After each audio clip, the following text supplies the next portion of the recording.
Depuis quelques temps maintenant, une nouvelle tendance s'affiche, celle du retour de nos classiques en live action. Disney en est maintenant à une flopée avec Aladdin, La Belle et la Bête, Mufasa et plus récemment Lilo et Stitch. Le monde de l'animation japonaise est lui aussi sur le coup, puisqu'on a revu plusieurs animés cultes comme GTO, Kenshin le Vagabond, Death Note, One Piece. Aujourd'hui, c'est au tour de DreamWorks de rentrer dans la danse et on va parler plus en détail du film qui sort, Dragon. Avant de rentrer dans le vif du sujet, j'espère que vous êtes très bien installés et prêts à ouvrir vos chakras. Ce qui est bien avec ce style de film, c'est que le spoil n'existe pas trop, donc je vais pouvoir vous parler librement de mon ressenti. Alors Dragon fait partie du trio le plus légendaire avec Shrek, Kung Fu Panda et du coup lui-même. Et même s'il n'y paraît pas comme ça, DreamWorks a connu des moments de difficultés financières et c'est pour ça qu'on a eu énormément de suites de certains films comme Kung Fu Panda jusqu'au 4, Shrek qui en est maintenant à son 5e qui va sortir et Dragon qui en est à son 3e. Là où par exemple d'autres studios comme celui de Ghibli ne font jamais de suite. Toujours une œuvre originale. Donc là, au lieu de sortir un Dragon 4, ils ont décidé de revenir plutôt à la source en reprenant toute leur saga depuis le début, mais en les mettant avec des acteurs. Pour celui-là, on a pu compter sur le réalisateur de la saga originale,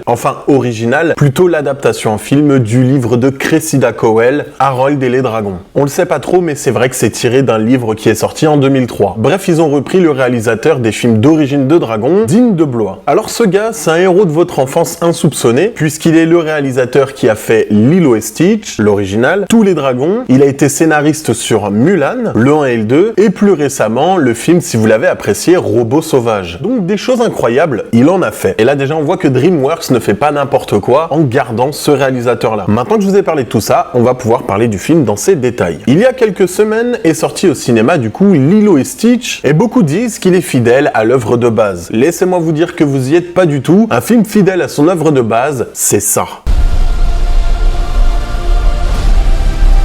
Du début à la dernière seconde, ils respectent leur scénario de base. Et je vous le dis, c'est ultra jouissif. Parce que durant tout le film, du coup, tu te demandes comment va être réalisé en réalité les scènes fortes du film. Là, c'est repris limite à la ligne près, le même angle de caméra, quasiment les mêmes lignes de dialogue. En fait, la seule différence notable qu'il y a entre les deux films, c'est leur rythme. Je trouve cette version-là un peu moins rapide que celle de base, plus posée à des moments, alors que dans l'ancien, vous savez, c'est un peu les films d'animation à la Alerte Rouge, Encanto, qui envoient 1000 gags à la seconde, et les lignes de dialogue s'enchaînent hyper rapidement. Bah ça, c'est propre à l'animation, c'est un peu plus compliqué de faire ça dans des films classiques. C'est moins digeste, on va dire. Du coup, le film est plus doux, moins porté sur la vibes humoristique de par son format, mais beaucoup plus spectaculaire. Et plus effrayant quand il le faut, vous verrez. Bref, en gros, plus impressionnant. Quand les dragons crient, mon dieu que ça fait peur. Vous vous souvenez de la scène où Harold libère Croque-Mot alors qu'il était censé l'éliminer? Il le fait et Croque-Mot se jette directement sur Harold. Et bah juste après ça, il pousse un cri terrifiant dans le dessin animé.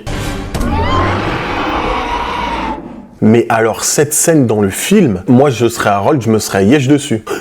Le fait que le film soit en live action fait que du coup les temps forts sont beaucoup plus poignants et les temps faibles beaucoup plus marqués. Par exemple quand Harold va voir Croque-Mot dans la clairière ou quand Harold rentre chez lui, c'est des moments où c'est vraiment très calme dans le film. Et au niveau du design maintenant, vous avez même pas idée à quel point ils ont mis le paquet. Chaque décor, chaque costume, chaque dragon, tout est respecté à la perfection et c'est vraiment magnifique. Et quand je vous dis magnifique, c'est pas des blagues. Les dragons ont une vraie prestance. Moi ce que je regrettais dans le film Dragon de base, c'est que à part Croque-Mot, je trouve que le design des autres dragons était à la limite du ridicule. Ils avaient un style un peu décalé, on va dire. Mais dans un live action avec de la CGI, chaque dragon est stylé. Si vous voyez l'énorme dragon qu'il y a à la fin du film, vous allez péter un câble. Non, là vraiment, on peut dire que DreamWorks sur ce secteur ont mis le paquet. Contrairement cette fois à Lilo et Stitch, où ils ont choisi des petits subterfuges pour passer à côté de la CGI, comme par exemple quand Pikli et Jumba arrivent sur Terre, et là d'un coup ils ont une apparence humaine. On peut dire ce qu'on veut, pour moi c'est un peu pour pouvoir esquiver de faire de la CGI durant tout le film. Ça aurait été un peu plus compliqué. D'ailleurs, c'est pas impossible que ça soit pour cette raison que Gantu a disparu du film de base. Ça devait être peut-être trop compliqué de devoir gérer ce personnage du début à la fin. Il y a que Stitch en vrai qui est un personnage très présent à l'écran et qui est du coup en CGI. Les autres changent d'aspect. Le seul autre personnage qui aurait pu être dans ce cas-là, du coup, c'est Gantu. Mais là, du coup, ils ont esquivé ce problème. Donc je pense que Disney a fait un peu des économies sur ce coup-là. Eux, ils ont mis le budget là où il fallait. Et des claques dans ce film, vous allez en prendre plusieurs. Puisque chaque scène mythique du dessin animé ont un impact beaucoup plus fort ici. Par exemple, la scène où Harold caresse Croque-Mot, celle où ils volent pour la première fois ensemble, quand Harold et son père se disputent, quand Astrid et lui s'embrassent. Bref, tout ça, dans le film, c'est encore plus impactant. Et les musiques, je vous raconte même pas. Alors là encore, ils ont fait le taf, puisque c'est John Powell, la personne qui s'occupait déjà des musiques du film d'animation, qui est sur ce coup-là. Et franchement, quel travail! Chaque musique est très épique, elles viennent appuyer chaque scène avec manière, et bien évidemment, vous aurez le droit à la musique de thème de Dragon. Quand je vous dis que le film est fidèle à l'ancien, c'est très sincère. Même chaque acteur a été soigneusement sélectionné. Harold, qui est incarné par un certain Mason Thames, que je connaissais pas, et bah franchement, il gère grave dans son rôle. Gueule fort et stoïque la brute, même s'ils ont pas tout à fait la corpulence des personnages du dessin animé, ce qui est un peu compliqué, ouais, il colle grave. Le père d'Harold est vraiment très hostile dans le film, peut-être plus même que dans le dessin animé à certains moments, puisque la puissance du regard du personnage, vu que là du coup c'est vraiment un humain, c'est encore plus fort. Même Astrid qui est brune, et de ce que j'ai compris, elle est brune parce qu'en fait le créateur l'avait envisagé comme ça dans un premier temps. Au final dans l'animé ils l'ont fait blonde, mais là ils sont revenus sur leur idée d'origine. Et bah en vrai ça collait grave, j'ai ultra kiffé. Et leur histoire d'amour avec Harold, t'as limite l'impression parfois de voir Zendaya et Tom Holland. Moi les seules personnes qui m'ont laissé un petit peu indifférent à certains moments, c'est les jumeaux. Voilà, eux je vous cache pas que je trouve pas que ce soit si bien fait que ça. Limite surjoué à des moments, mais c'est tout. Mais alors par contre Rustique le Morveux, Gabriel Howell a extrêmement bien géré son rôle. Et même physiquement je trouve qu'ils ont vraiment le même visage. Moi je sais pas c'est quoi vos impressions sur le visuel vu de l'extérieur, vu que vous l'avez sûrement pas encore vu. Je trouve qu'en général on a souvent des a priori un peu négatifs, parce que c'est compliqué de refaire en réalité des personnages d'animé. Bah là vraiment ne vous en faites pas, dans ce secteur là tout est bien fait. Donc en conclusion, ce dragon pour moi c'est une masterclass d'adaptation. Oubliez tout ce que vous avez vu sur les films live action qui ont été adaptés d'un dessin animé et ne boycottez pas celui-là. Pour moi DreamWorks là a trouvé la recette. C'est la première fois que j'ai l'impression qu'un film comme ça est à la hauteur de l'original. J'espère vous avoir donné envie de regarder ce film, vu à quel point moi j'ai apprécié le temps que j'ai passé devant, en espérant qu'il vous réconciliera vous aussi avec les live action. Donc je vous recommande d'aller voir ce film. Je voulais remercier du coup Universal et Déjà le Web de m'avoir invité à cet événement au Grand Rex. Vraiment c'était grandiose, c'était la première fois que j'y allais.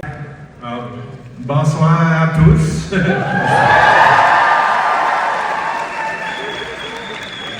Je suis tellement heureux d'être avec vous ce soir. Franchement, j'ai adoré le moment. Merci à eux. J'espère que vous avez passé un bon moment et on se retrouve ce vendredi pour une nouvelle vidéo. Allez, peace!